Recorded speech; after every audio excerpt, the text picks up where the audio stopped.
Yeah, it looks right. Okay. Can I take a picture of that?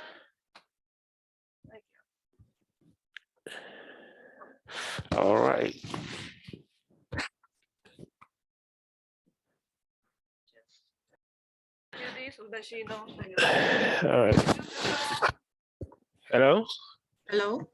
Good afternoon, ma'am. I'm Thomas Ngo, AV technician. I will be assisting you today with the Zoom meeting. Okay. Yeah, so I will pause the recording for now. So this is data for the period 2017 to 2018. And once again, we can see STEM has more women, minority women graduating than economics does. So for instance, when you look at the Hispanic or Latino community, for the PhD degrees, there's a marked difference between those who graduated with economics and those who graduated with a STEM discipline. And we see the same difference for the bachelor's degree.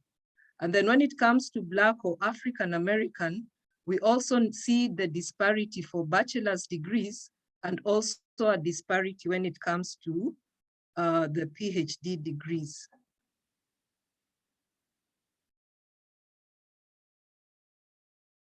So this data now looks at students from two-year colleges. So this is data for economics majors from Maryland community colleges who are transferring to University System of Maryland. So we see the gender disparities, very few females opting to transfer to major in economics to one of the universities in Maryland. And then we also see the disparity when it comes to race. So we have, we can see the the population of white students transferring to do an economics major, compare that to those who are transferring to, those who are minority students transferring to do an economics major. So this is data that was done, analyzed for the period 2014 to 2019.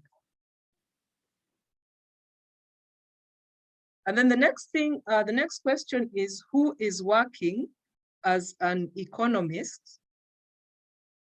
So we can see the disparities also with people working as economists.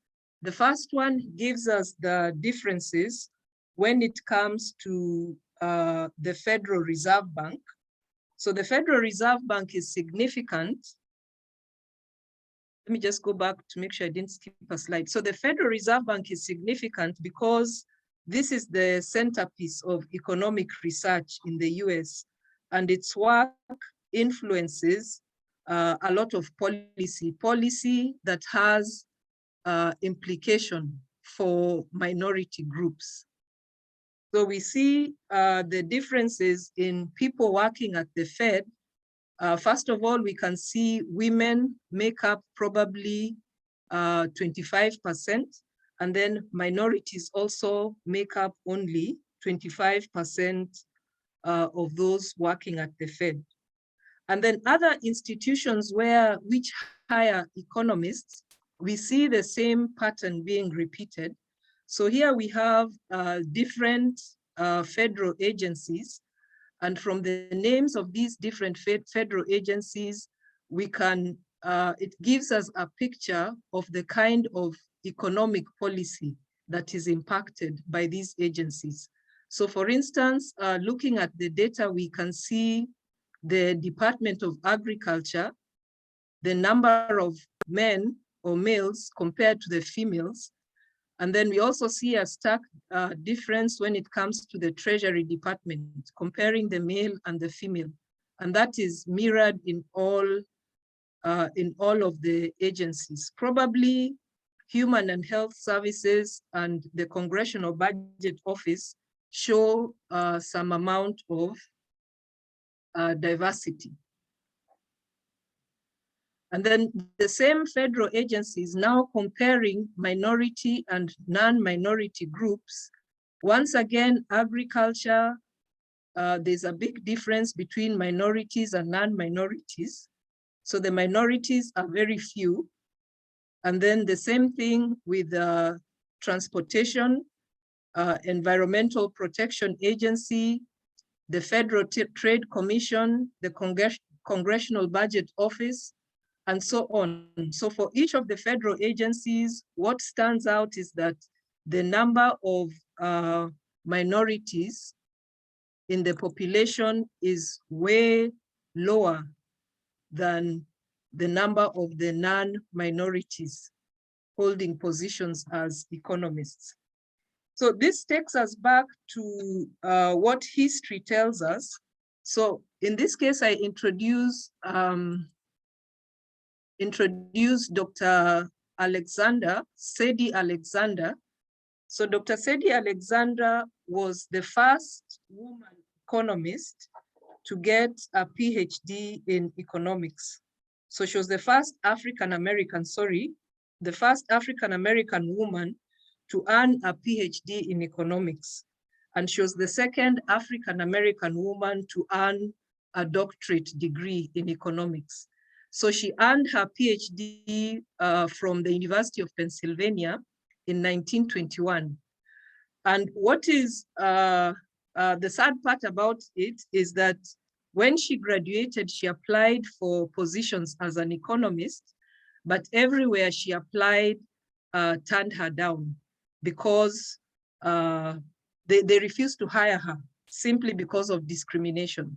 So what she did is that she enrolled once again at the University of Pennsylvania and succeeded again in becoming the first African-American to graduate with a Juris Doctor of Law degree from the university. So she was not able to practice as an economist, but this gives us a picture of the history of lack of economists in the field of economics. So looking at literature, there are a number of reasons that have come up from studies that have been done to explain why there is such lack of diversity in economics. So the points that I've put up on the slide tell us some of the reasons why there's the imbalance that we see in economics. So just picking up on one of them, probably the last point on high school in economics. So in this case, one of the things that we notice is that, or rather one of the things that has been noticed in a number of studies is that across different school districts, economics reaches students in very different formats. So currently, there are 38 states that mandate the teaching of economic concepts within the K-12 curriculum. Out of these, only 25 require a course in economics for high school graduation. And then there are differences also with regard to how those economics courses are presented. So in some schools, economics is taught in conjunction with government. In others, the course has an emphasis in business. Some schools also teach economics just the way it's taught in college, where they emphasize macro and micro. And then other schools emphasize economic history or consumer economics or some concepts combined into a civics class. So literature suggests that one of the reasons for the lack of diversity has to do with the way the course is presented in high schools. Apart from that, there are several other reasons. So just picking up on implicit bias. Literature shows implicit bias right from when students are getting into undergraduate programs and up to after graduation when they are seeking employment in different organizations. So at admission, for instance, one of the studies show that when students are being admitted into college, there's a tendency for advisors to steer minority students away from a program like economics. There's a tendency for the advisors to steer the white male students to economics while steering away other students. And then that same implicit bias continues up the pipeline. So for instance, when it comes to students applying to go to graduate school, you'll find some college professors want to work with a certain type of students, and they'll steer away from the minority students. So one experiment that was conducted was using the same CV to send out to students applying to a graduate program. You only change, the experiment only changed the names. So they made some names appear names from minority groups. So some names were appeared Black or African American names, and then other names were made to appear Hispanic or Latino names, and then other names were made to appear as names for white students. And then also there was the gender disparity. And what the experiment found out was that students who were female and from minority groups received less callbacks from the professors during the admission process, from the professors who are supposed to be admitting students to work with them in their graduate programs. So these are some of the factors that are given towards lack of diversity in economics. So I'll pause and ask another question and wait for your responses. So what do you think are the reasons why we need more diversity in the economics profession? So why is it important to have diversity?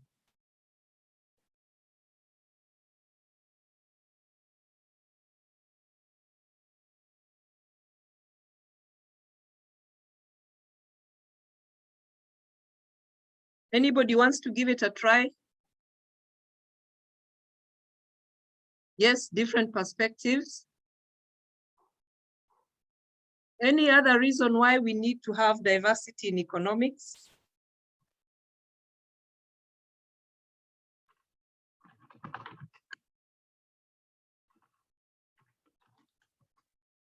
Yes, to inspire minorities, to reduce bias as an inspiration. Yes, so that kind of summarizes what studies have actually shown. That is exactly what is contained in a number of studies that have been carried out.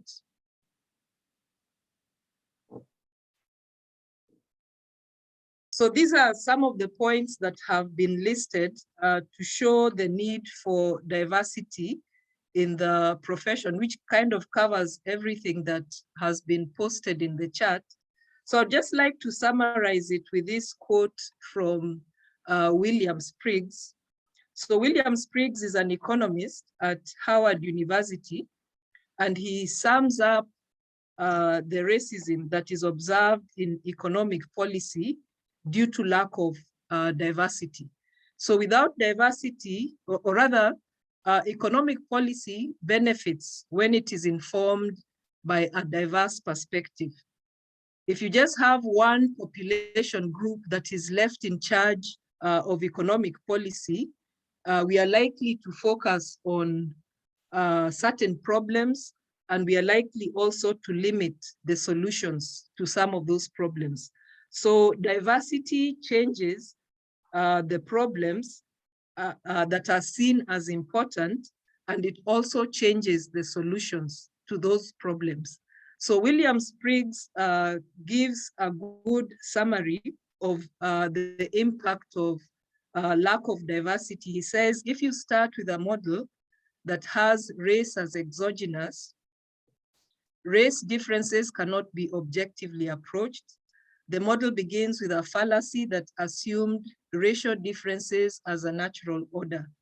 It biases the model because there's a built-in excuse for disparities that cannot be solved. Then this same sentiment was also shared by Janet Yellen.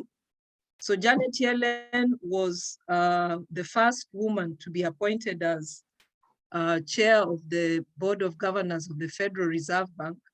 And when she was chair of the Board of Governors, she affirmed that the lack of diversity at the Fed contributed to the severity of the Great Recession, and it limited the effectiveness of the policies that were implemented at the time. So that kind of summarizes what the impact of, or what the lack of diversity in economics brings about. And then we can also link the lack of diversity to the social injustice issues that we've seen come up in the last few years. Many of those issues can be tied to inequalities in wealth, and these inequalities in wealth perpetuate economic immobility across minority generations.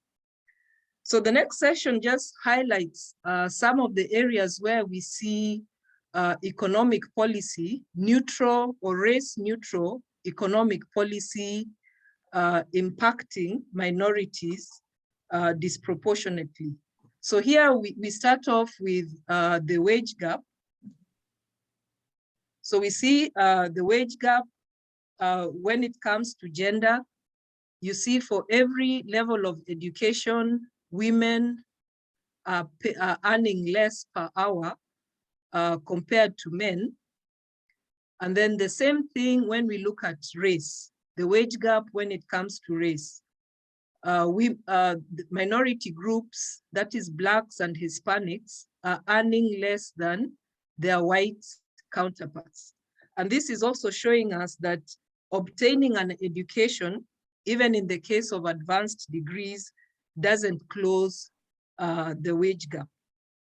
So since minorities are paid significantly less than their white counterparts, the effect is that they have fewer opportunities to build their wealth. They have fewer opportunities to build their savings, fewer opportunities to invest, and eventually the wage gap then becomes a wealth gap between minorities and non-minorities. And then we can look at how the wealth gap is seen when it comes to students. So when we look at graduate students, one thing that we notice that there's a widening wealth gap between, in this case, we just look at white and Black college graduates.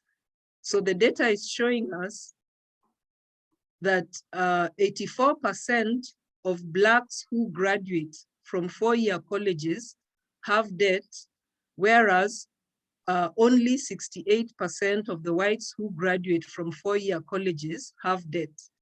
When it comes to two-year colleges, 63% of the Blacks will graduate with debt, whereas 43% of the white student graduates from community colleges will graduate with debt. And then the diagram then shows the disparity with regard to the debt levels, the amount of debt that students hold. So for an associate degree, we can see a white student will hold a lower amount of debt compared to a Black student on average. And the same thing when it comes to bachelor's degrees, the Black students have a larger amount of debt than do the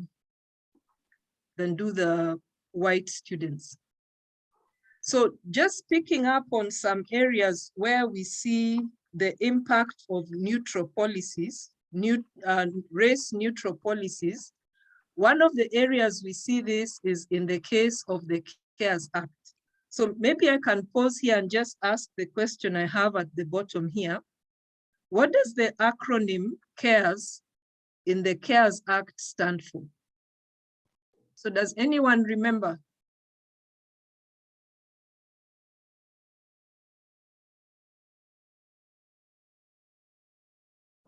What did the CARES Act stand for?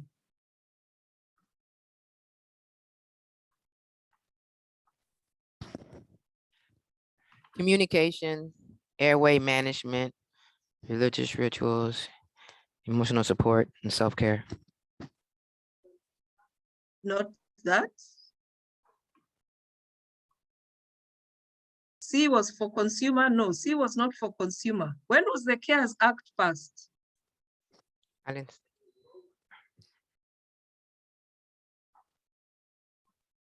It had something to do with coronavirus. Yeah, it was the coronavirus aid, relief, and economic security. Thank you for that.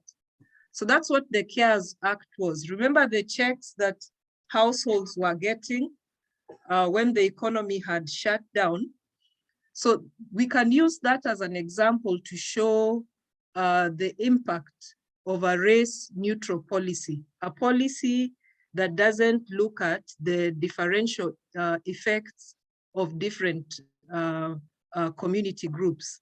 So one thing that we note is that when it comes to Black and Latinx families, they have limited or no access to banks. So data shows that 60% have limited or no access to banks. So the problem with this is that when it came to the CARES Act, these families, first of all, some of them do not file taxes because their incomes are too low. Others are undocumented. So the effect of this is that they were required to submit an additional application in order to receive the funds. Many of them were not aware of what they were to follow in order to get the money. They were confused by the process and as a result experienced delays in receiving payments, and some did not get the payment. So when you have a policy that doesn't consider the impact of different demographic groups, it doesn't consider the circumstances of different demographic groups, then a well-meaning policy like that will not be as effective as it should be. Then we also look at the stimulus checks recipients. We find that when it came to white adults, 74% received their checks. African Americans, we have 69%. Latinx Americans, 64% of adults received their checks. So that also points to the fact that a race-neutral policy doesn't target all communities equally. And then under the CARES Act, there was also the Paycheck Protection Program. So this was relief that was given to employer firms. So if you had a business that employs some workers, they got a paycheck. But we find 95% of Black-owned businesses are non-employer. Therefore, they didn't qualify for that, compared to 78% of white-owned businesses that are non-employer. And then when it comes to PPP loan recipients, we also see the disparity. So according to a Bloomberg analysis, 27% of businesses in white majority congressional districts received the loans, whereas for districts that are predominantly minority, only 17% of the businesses received the PPPs. So that's one area where we see race-neutral policies impacting minorities severely. Another area is when it comes to monetary policy. So monetary policy is controlled by the Federal Reserve Bank. So the Federal Reserve Bank is the central bank of the US, and it was founded in 1913. So I've included here a diagram just to give us an indication of what the Federal Reserve Bank looks like, or the Federal Reserve Bank system looks like. So in the US, it's made up of 12 regional banks. So for instance, you have the Federal Reserve Bank of San Francisco. And then for Maryland, we would be in Region 5, and that is the Federal Reserve Bank of Richmond. So the commercial banks in those states control that particular Federal Reserve Bank. So within the Federal Reserve Bank, we then have an organization called the Federal Open Market Committee, which is made up of 12 members. So those 12 members and the members of the Board of Governors are the ones who control monetary policy in the US. And we know monetary policy is very important when it comes to interest rates, the mortgage interest rate that you pay, all of those are tied to the monetary policy implemented by the Fed. So one thing we note is that when it comes to the Federal Reserve Bank, we have an example. Raphael Bostic was the first African-American to be appointed as a president of one of the regional Federal Reserve Banks. And he was appointed in 2017. So prior to that, we didn't have any African-American as a head of a Federal Reserve Bank. And then since the formation of the Fed in 1913, 6 minorities out of a total of 235 people who serve on the Federal Open Market Committee and the Board of Governors are minorities. So only 6 out of 235 people have served, minorities have served in that capacity. And then when it comes to gender, only 16 women have served since 1913. So the next question I have for you is, who was the first woman appointed as chair of the Board of Governors of the Fed? And then who is the current chairperson?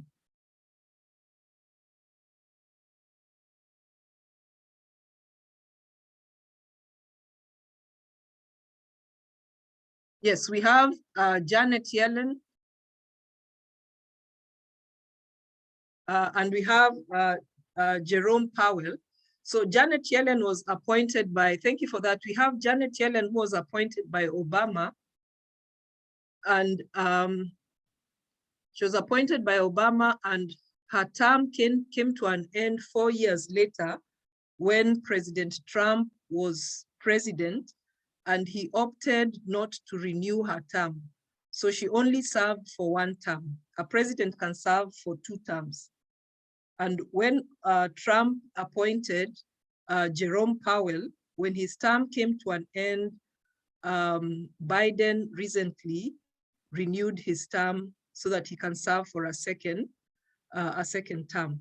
So we note that there's been only 1 woman who has served as the chair of the Fed, and the 1 woman only served for 1 term, whereas the last 5 chairs of the Fed, all the other men who have served 2 years in that capacity.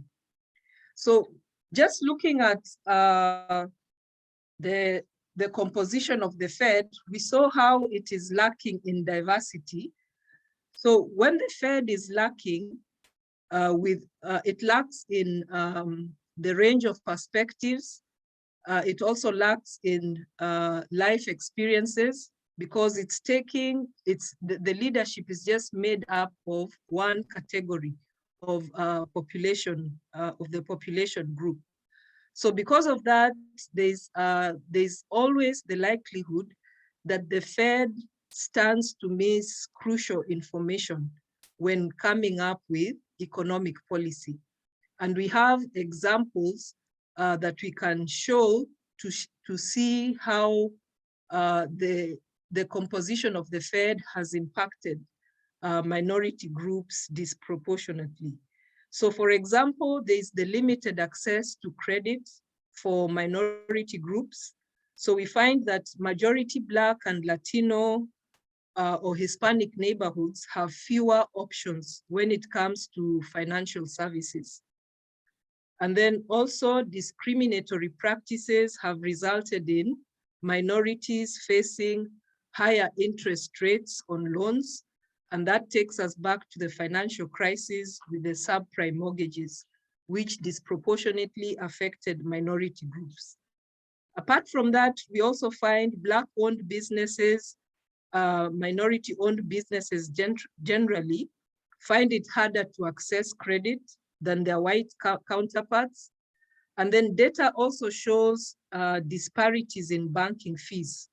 So for instance, on average, a white person who has a checking account, they are going to be charged a monthly fees of $5 compared to $12 for Black account holders and $16 for Latino or Hispanic account holders.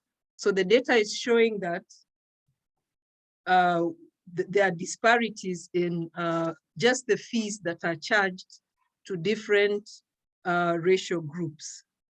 And then Spriggs then did comment on this.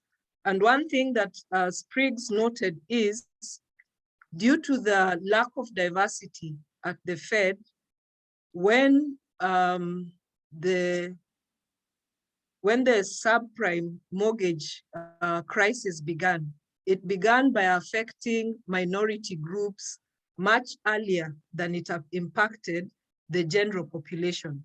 But when the minority economists wrote about this, it wasn't given any due consideration. It was only considered after it began to impact other population groups apart from just the minorities. So by not having a diverse Federal Reserve system, then that impacts the kind of, first of all, it impacts negatively the minority population. And then even when it comes to policy, we see a negative effect. So given all this, what is the, maybe before I get to this, given all this, what are some of the changes that we can implement to increase diversity in economics? We've noticed the lack of diversity. We've noticed some of the negative effects. So what policies can we think of that can increase diversity? Because we do need that diversity. Any ideas?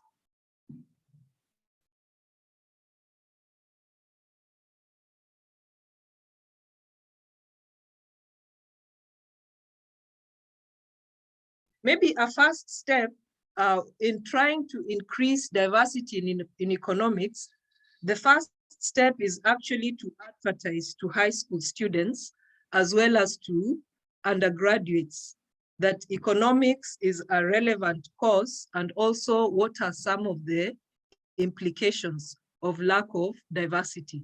So I think by actively bringing that message to young people, that has the potential to broaden the backgrounds of those who enter the profession.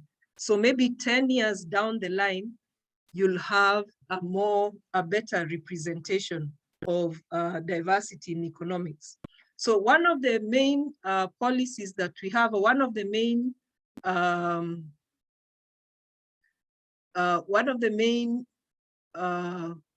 programs that we have that has started is what we refer to as the SEDI Collective. So the SEDI Collective is an organization that was formed by two young ladies. We have Anna Gifty and Fanta Traore. When they formed this organization, Anna Gifty was an undergraduate student at UMBC, while Fanta was a research assistant at the Federal Reserve Board of Governors. So they formed the organization after they found themselves as the only Black women in the different organizations where they were. So they formed the organization as an American non-profit organization that addresses the pipeline pathway for Black women in economics, finance, and data science. So this organization aims to bring together Black women at different stages in their academic, of professional careers, to share resources, to network and advocate for broader visibility in the field. So the organization emphasizes formation of economics clubs in high school.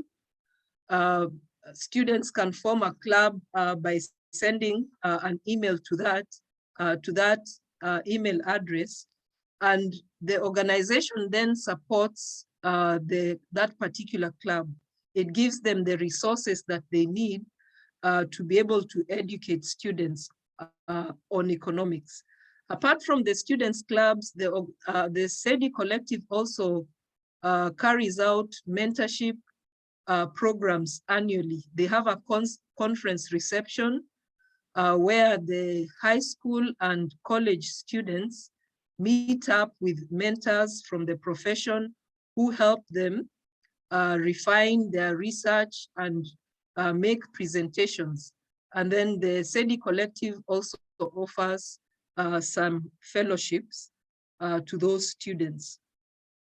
So that is an example of how just young college students have started an initiative to increase economic diversity in economics.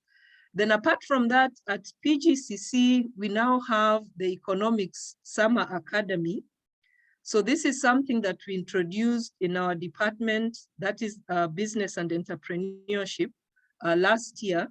So we have a week where students come together. So for this year, the summer program will be from June 27th through the 30th. The time we try to be, we try to get a time that works for young people of this age, 10 a.m. to 1 p.m., rising 8th graders to 12th graders. So we meet virtually on Zoom. It is free. And through this summer academy, these are some of the objectives. We take an in-depth look at the work of economists. We explore the career options. We expand knowledge of critical economic issues. So for instance, right now we have things like sanctions on Russia, the impact it has. And then we also look at or build data analysis and critical thinking skills. So this is information that you can share out with high school students, 8th to 12th grade, who can come out and benefit from this opportunity. So this slide shows us the schedule that we had last year. And I presented just to show the kind of presentations that we had. We had an overwhelming response.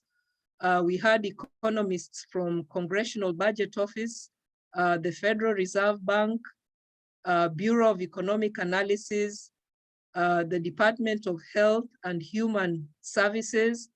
And then we also had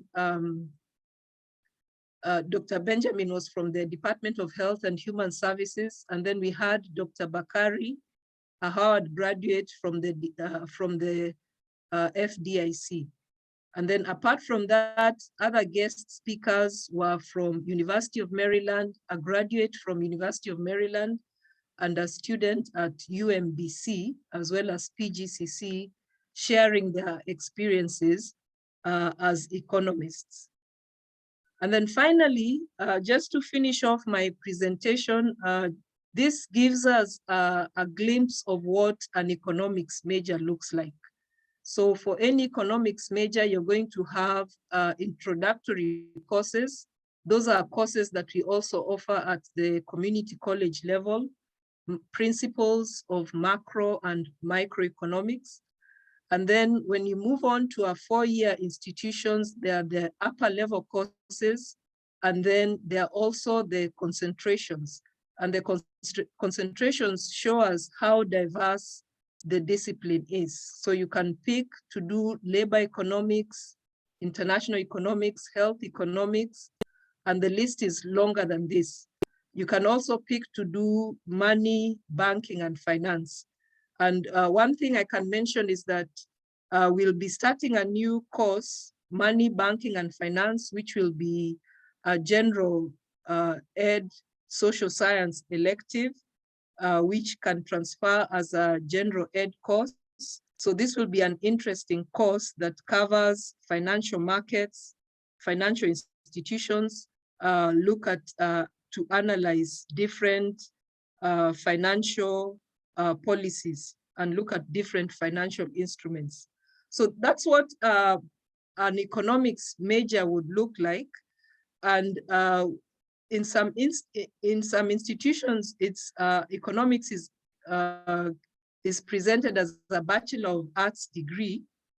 And then in other institutions, it's presented as a Bachelor of Science degree. So with the Bachelor of Science degree, there's more emphasis on math, whereas for the BA degree, it focuses just on the core economic courses. It will have a language component and also has selections of courses from social science disciplines. So I think that ends my presentation. If we have time, we could have probably 1 or 2 questions. If not, thank you very much. Yes, Dr. Malusi. There are Yes. a couple of questions in the chat area. Yes. One is, how can employers be encouraged to value and recruit for diversity in hiring? Okay, that's a good question. How can employers be encouraged to recruit diverse students?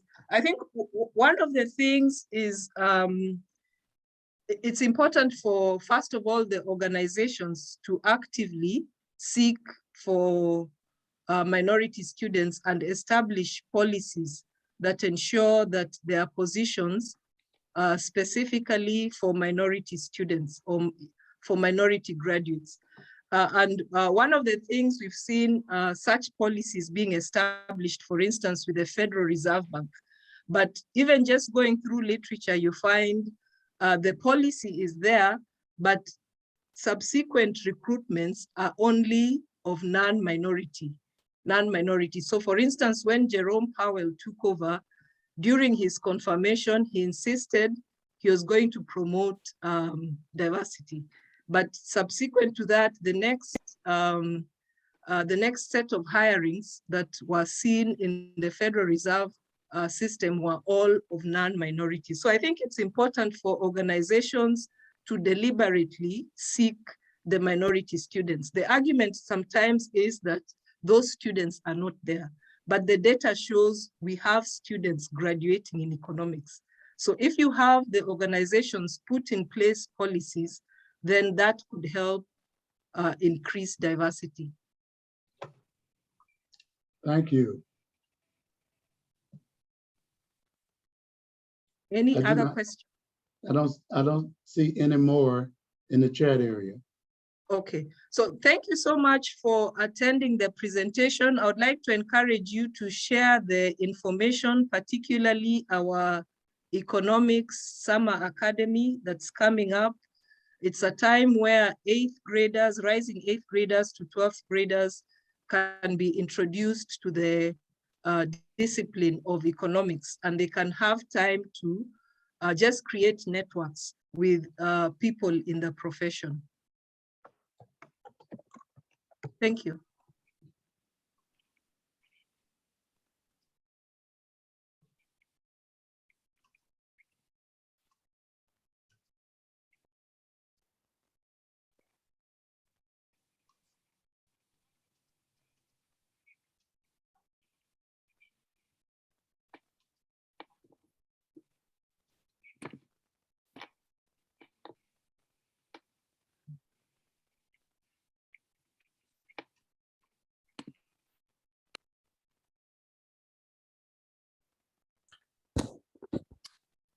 Great presentation. Thank you. I'm trying to see how to get out. I can't find the button. Yeah, very informative. And I had Okay. about 6 students from Yeah. different classes on. So Okay, they said that's they great. enjoyed it. That's great. Thank you too for coming in. Okay. Yeah. Sorry about the difficulty in the beginning. Yeah, no problem. Okay. Bye-bye. Bye.